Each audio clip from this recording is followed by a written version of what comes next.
One of the many questions people had left when they finished watching Prometheus was what the green crystal was on the altar under the mural. In Prometheus, we are introduced to a temple-like structure with several chambers running through it and housing an engineer's vessel below. The temple was also home to a cathedral, or the headroom, with rows of ampules or urns containing the accelerant liquid, a giant carved head located centrally, and beyond that, a mural, seemingly a doorway with an altar below it. As Holloway inspects the altar below the mural, we see a green crystal, as if an offering. It shone for a fraction of a second, but it has stuck in people's minds as one of the many questions they wanted answers for. The statement Holloway makes upon seeing it and gazing up at the mural is of interest here as well. This is just another tomb. When beginning to understand, or at least theorize, what the green crystal is, we need to take a look at some of the early promotional material.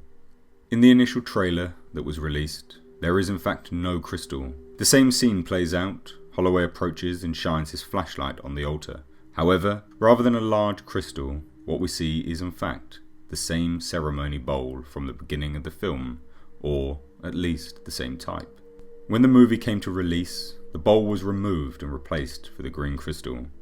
One could argue that this scene held no importance. However, the filmmakers and studio went to the trouble to specifically change the object that was to be focused on for those brief seconds. Some of the prevailing theories at present are this is an energy source. Earlier in the film we see David touching some control panels, and what comes off of them appears to be a green viscous substance. This was said to be a form of conduit for this power supply, or simply an energy source used throughout the temple. The same green energy is used in the cockpit for the ship. The other theories speculated that this green rock was there as a form of stabilizer for the black goo canisters, keeping them inactive and inert. The issue I have with the aforementioned theories is that when comparing the green rock to the original ceremonial bowl, they wouldn't line. The energy source? No. The stabilizer for the black goo canisters? Unfortunately not.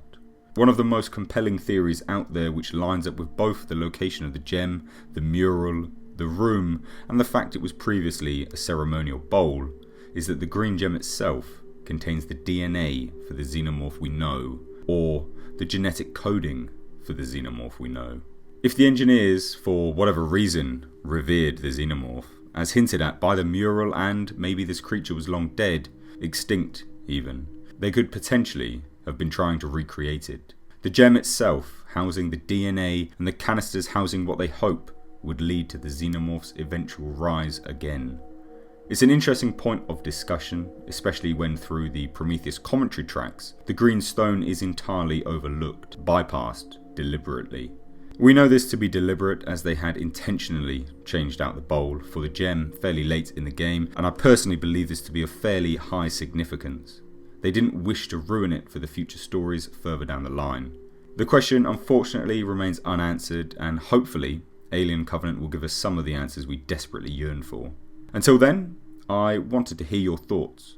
Did you notice the change of objects from trailer to film? Do you think it has relevance, or are you of the opinion it is just a throwaway piece?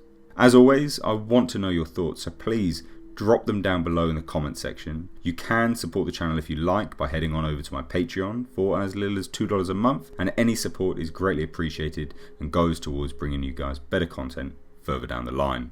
If you did enjoy this video, then please consider leaving a like and subscribing if you're new to the channel. I cover the news, topics and theories surrounding the Alien and Predator universes. I've been Mr. H, and until next time, I'll catch you in the comments section.